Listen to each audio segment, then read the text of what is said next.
Isang mapagpalang umaga, good morning, and it's raining outside. There's no school, so marites tayo. Like nito lang po ako, this is very important. I just want to say apologize sa taong nasaktan ko o sa taong nahagip ng live ko. Kasi yesterday, nagpunta kami ni Sugar sa grooming. Naglakad ako sa may Robinson Road, nakita ko yung kapwa natin Pilipina, malayo pa lang ako, naka-smile sa akin, so naka-smile din ako. Tapos nung papalapit na ako, doon sa crossing ng Seymour Road, sabi niya, parang kilala kita. Sabi ko, talaga po, sabi niya, parang naka-follow yung asawa ko sa Facebook mo. Sabi ko, ay siya nga po, sabi niya, oo. Tsaka naka-follow, sabi niya, matagal na naka-follow sa yung asawa ko, kaya alam na alam ng asawa ko yung ginagawa mo. Sabi ko, salamat po, kasi ang followers ko po almost 6,000 dito sa Pretty Terry. Tapos doon sa page ko, 7,000 plus ang follower ko. Kaya sabi ko, kung naka-follow yung asawa mo, maraming salamat po. Tapos sabi niya, hindi mag-usap tayo. So, pumunta kami doon sa tabi. Doon muna kami tumawid kami doon sa may Seymour Road, nag-usap kami. Sabi niya, ganito yun. Galit na galit ang asawa ko dahil sa'yo. Sabi ko, ha? Sabi ko, bakit naman? Anong ginawa ko? Sabi niya, alam mo ba, na yung live mo, shinare, kung saan sa ang page, nandoon, ang daming nakakita. Dahil sa live mo, napahamak ako sa asawa ko. Sabi ko, bakit? Sabi niya, kasi, sabi ng asawa ko, nanonood sa live mo, nakita daw ako ng asawa ko na may kasamang Indian.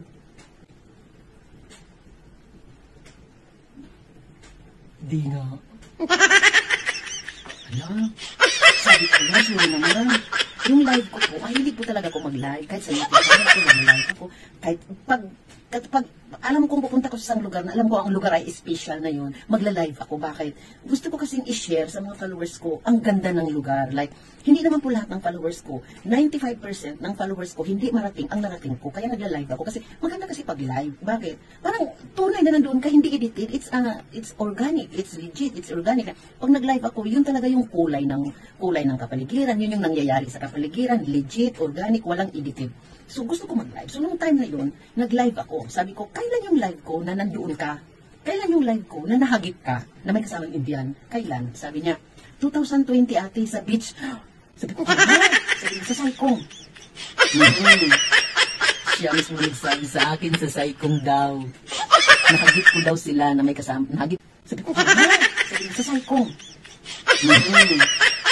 Siya mismo nagsabi sa akin, sa Saikong daw. Nahagip ko daw sila na may kasama. Nahagip ko daw siya sa live sa Saikong na may kasamang Indian. Yes, 2020, pandemic time, nandun ako sa island ng Saikong parate. Kasi, ang Saikong isla yun, malayo yun sa Kabiasnan. So, yung pandemic, hindi na masyadong sa Saikong. So, nag-beach ako, nagpa-paddleboarding. Yun yung time na nag-paddleboarding ako. Yes, nandun ako nun sa beach na yun.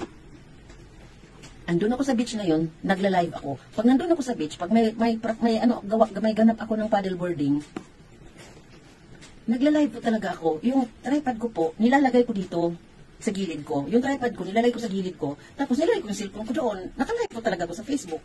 Naka-live din ako sa YouTube ko. Naka-live din ako sa Instagram ko. Kasi, hindi naman po lingid sa kaalaman ng lahat na napakarami kong gadget kasi marami akong sponsor. So, pag nag-live, pag nag-travel po ako, may dala po akong phone para sa Instagram, phone para sa YouTube, phone para sa Facebook ko. So, nag-live ako sa Facebook ko.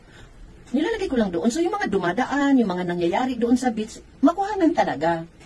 Kung wala ka namang ginawang masama, hindi naman masama kung makuhanan ka. So, ganito yon.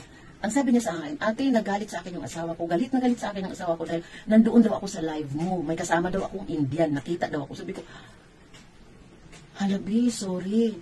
Kung nakuhanan kita, kung nakuha ka man sa live ko, kung nandoon ka sa live ko, hindi ako aware, hindi ko alam. Kasi yung phone ko nakatayo lang. Ako busy ako, kasama ko sila si Annabelle noon. 4 kami nagpa-paddleboarding. Busy ako sa pagkakain, busy ako sa pag-asikaso ng paddleboarding, tapos lakad ako ng lakad. Basta nilagay ko lang yung phone ko doon sa pwesto namin. Pupunta na kami doon sa tubig, nagpa-paddleboarding na kami, or nag-exercise kami, or sumasayaw kami, kung ano ang ginagawa namin sa beach. Pero yung phone ko nandoon lang. Kung nahagip ka doon sa live ko, kung nakita ka ng asawa ko, pasensya, nasuri talaga, pero hindi ko pa talaga kasalanan yun. Ang sabi niya sa akin, ate, hindi ko na kinakausap ang asawa ko. Sabi niya, ate, hindi naman ako yun, kamukha ko lang. Sabi ko, di paliwanag mo sa asawa mo, sabihin mo sa asawa mo na hindi ikaw yun. Sabihin mo sa asawa mo na kamukha mo lang. Sabi niya, pinaliwanag ko ate, pero ayaw maniwala ng asawa ko. Sabi ko, sige nga, i-check ko nga yung Facebook mo kung friends tayo, tignan ko nga kung sino-sino yung mga, sino-sino yung mga common friend. Sabi ko, o sige, ibigay mo sa akin. Sabi niya, o sige, ito na lang ate yung Facebook ko dito sa Sabi ko, i-search mo nga ako, i-search mo ako. Ay, hindi na ako ma-search. Tignan ko nga kung sino-sino yung mga, sino-sino yung mga common friend. Sabi ko, sige, ibigay mo sa akin. Niya. Sige, ito na lang ate yung Facebook ko dito sa, sabi ko, i-search mo nga ako, i-search mo ako. Ay, hindi na ako ma-search. Ba't hindi ako ma-search? I-public naman ako. O naman yung search engine ko. Search mo. Nung sinearch nga ang pangalan ko, Pretty Terry Fit, ang lumabas, ang pangalan ng mga friends ko na in-upload yung mga bigay ko. Sabi ko, tapos yung pangalan ko, hindi na nakakulay. Sabi ko, biti ka. Ito bigay ko to sa kaibigan ko. Ang lumabas dito, lahat yung mga post ng kaibigan ko na about me. Sabi ko, yung mga binigay ko, yun yung lumabas doon. Tapos yung pangalan ko, walang kulay. Sabi ko, parang gi-block ako ng account mo, be. Sabi niyo, ha? Paano mo nalaman, te? Kasi ito, naka-black color yung name ko. Sabi ko, i-check mo doon sa blocking. Tapos sabi niyo, akin ko yung cellphone niya. Akin na, tignan mo yung tignan ko yung blocking mo. Tapos binuksan ko yung settings niya. Tinignan ko yung sa blocking. Sabi ko, tignan mo, ito yung name ko. Sabi ko, sige, i-unblock ko yung sarili ko dyan sa phone mo. So, in-unblock ko yung account ko doon sa account niya. Tapos sabi ko, ayan. So, sabi ko, mag-send ka na ng friend request sa akin para maging friends tayo. Ang asawa mo pa lang ang nakafollow sa akin. Yung asawa niya pala, nakafollow sa akin. Siya, gi-block niya ako. Sabi ko, bakit mo ko gi-block? Hindi nga kita kilala eh. Bakit mo, taga Robinson siya, nakatira siya sa Robinson Place sa number 8. Sabi ko, nakatira ka sa number 8, dati ako nakatira sa number 10, pero hindi kita kilala eh. Pero yung asawa niya, nakafollow daw sa akin, matagal na daw. Kilala daw ako ng asawa niya dahil lagi daw ako napapanood ng asawa niya at lagi daw siya nagla-like. Hindi ko talaga alam, hindi ko naman tinanong pangalan ng asawa niya. Yung asawa niya, lagi daw nagla-like sa mga post ko. Tapos ngayon, sabi niya, ate, dito na lang kita i-follow sa isa kong Facebook. Dalawa kasi ang Facebook ko, ate. Yung isa sa family ko, yung which is nandun yung mga anak ko, at saka yung asawa ko nakafollow. At saka yung Facebook ko dito sa Hong Kong. Sabi ko, sige na, i-search ko. Doon ko na sinearch sa phone ko. Nung pag-search ko sa pangalan ko, sabi niya, pangalan niya, ito. Pagtingin ko, sabi ko, ikaw to? Oo. Sabi ko, bakit ibang profile mo? Sabi niya, para hindi malaman ng asawa ko, ate. Sabi ko, pagtingin ko, dalawa lang ang friends. Sabi ko, bakit dalawa lang ang friends mo at saka Indian pa? Sabi niya, ate, sa Facebook ko lang yun eh. Facebook yan, so yan lang ginagamit ko sa Hong Kong. Sabi niya, ate, yung friends ko, isa lang yan, dalawa lang account niya. Sa kanyang asawa din at saka sa kanya. Sabi ko, nag-isip ako. Bakit may Facebook ka sa Hong Kong? Bakit kailangan gumamit mo ng Facebook sa Hong Kong? At bakit ang Facebook mo sa Hong Kong? At bakit ang Facebook mo sa Hong Kong? Indian lang ang friend mo. Siya lang ang friend mo. Bakit kailangan magkaroon kayo ng separate Facebook? Ate, siluso kasi ang asawa ko. Kaya nga, ang sabi ng asawa mo sa'yo, galit na galit sa'yo, nag-aaway kayo dahil nakita ka sa live ko na may kasama kang Indian. Sabi ko, di ba? Nag-aaway kayo. Hindi kayo nag-uusap ngayon. Hanggang ngayon, hindi kayo nag-uusap dahil galit na galit sa iyo ang asawa mo dahil nakita ka ng asawa mo mismo sa live ko na may kasama kang Indian, na may ginagawa kayong, hindi ko maintindihan, baka aywan ko kung anong ginagawa nyo, hindi ko naman alam kung anong ginagawa nyo sa live ko. Tapos ngayon, meron kang ibang Facebook account, tapos ang naka-add doon, yung Indian lang. Sabi ko, dududa tuloy ako sa iyo. Sabi niya, hey ate, hindi, friend ko yan, nasa India naman yan ate, kahit nasa Amerika, kahit na saan pa yung lupalop na mundo, mali yung ginawa mo. Nakita ka ng asawa mo sa live ko, nag-away kayo dahil sa live ko, dahil nandoon ka sa live ko, nakafocus yung camera sa live ko, pero hindi ko naman sinasadya yun. Kung doon kayo umupo, nanahagip kayo sa camera ko, ay, hindi ko nakasalanan yun. Hindi ako aware kasi nandoon ako, nag-paddle boarding ako.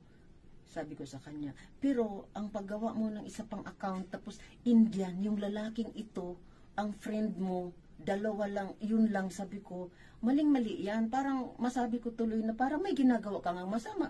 Parang tama nga yung asawa mo. Kaya, kung nanonood ka ngayon, be, hihingi ako ng pasensya ka na kung nahagip ka sa live ko. Pero itong sabihin ko sa iyo, i-delete mo yung account mo dito sa Hong Kong na nandoon yung Indian. Kung ano man ang connection mo doon sa Indian na yun, itigil mo na. Kasi may mga anak kayo, may asawa kayo, hindi ka pwedeng mamuhay sa dalawang mundo. Isang mundo lang dapat ang buhay mo, yung asawa mo sa Pilipinas at yung mga anak mo. Doon naman sa asawa mo, sir, kung nanonood ka ngayon kasi nakafollow ka daw, nakabantay ka daw parati sa live ko. Sorry po kung yung asawa mo nakuhanan sa live ko. Hindi ko po sadya yun kasi pag nasa beach kasi ako, yung phone ko, nilalagay ko lang doon sa gilid habang busy ako kumakain, busy ako makipag banding sa mga friends ko. Naka-live lang, nandun lang talaga sa likod ko yung yung camera, tapos yung tripod, nilalagay ko lang doon hanggang sa malubat siya. So yung sa saykong na yun, yung asawa mo nagsabi na sa saykong daw nakuha siya. So opo, totoo yun, 2020 na sa saykong ako. Halos everyday na sa saykong ako kasi nagpa-paddle boarding ako. Tapos Sabado yun, yes, Sabado yun. Sabi niya, yes, Sabado yun, nagpa-paddle boarding ako. Nandoon siya. So hindi ko kaibigan ng asawa, ang misis mo, hindi ko kaibigan, hindi ko kilala ang misis mo. So coincidence lang talaga. Nagpapasalamat naman ako dahil naka-follow ka sa akin at nagla-likes ka sa mga video ko at nagla-likes ka sa mga post ko. Thank you so much, sir. Hindi man kita kilala. Pwede mo kong i-inbox, usap tayo. Pwede mo kong i-inbox at pwede mo kong kausapin inbox kung may itatanong ka sa akin. Pero sa totoo lang, honestly, hindi ko kilala yung asawa mo. Hindi ko siya kaibigan. Maliit lang po talaga ang Hong Kong. Nasa Robinson Road ako nakatira. Yung asawa mo, kahapon sabi niya sa akin mismo, nasa number 8 siya. Matagal din po kami nakatira sa number 10. Umalis lang kami doon 2016. Dumating ang asawa mo, sabi niya, 2019, nandito yung asawa mo sa Hong Kong. 2016, nandito na ako nakatira sa Blessings Garden. Hindi ko kilala yung asawa mo. 2016, nasa Blessings Garden na kami nakatira. Umalis na kami sa number 10. So, number 8 siya. So, hindi ko alam kung coincidence lang talaga na nandoon siya sa live ko. Coincidence lang talaga na nakuhanan siya. Kung nakita mo na yung asawa mo, yung misis mo nasa live ko, may kasamang Indian, pasensya na po, hindi ko po sinasadya yun. Kasi hindi ko po sadya talaga na may mga taong mahagip. At saka, pasensya na po. Kung may gusto po kayong tanong sa akin, i-message nyo lang po ako. At saka, doon sa asawa nyo po, sinabi ko na sa kanya na i-delete na lang niya yung isa niyang account sa Hong Kong kasi meron siyang isang account sa Hong Kong at wag nang isang account na lang ang gamitin. So, pasensya na po again. Maraming salamat po sa pagpa-follow. Thank you po at kunting lang po. Ang buhay mag-asawa, kailangan lang po ng pag-uusap. Pag mainit ang isa, kalmante ang isa.